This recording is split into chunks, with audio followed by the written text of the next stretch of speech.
தென்பழனி தேடி உன் தென்பழனி தேடி திருநீரு பூசி நான் ஓடோடி வந்தேன். திருநீரு பூசி நான் ஓடோடி வந்தேன்.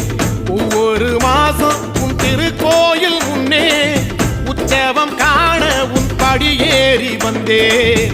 உற்சவம் காண உன் படியேறி வந்தேன். குமரேசா முருகேசா உனை தேடி வந்தேனே.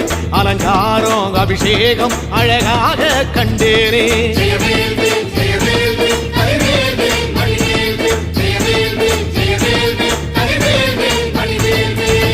தென்பழனி தேடி உன் தென்பழனி தேடி திருநீரு பூசி நான் ஓடோடி வந்தேன். திருநீரு பூசி நான் ஓடோடி வந்தேன்.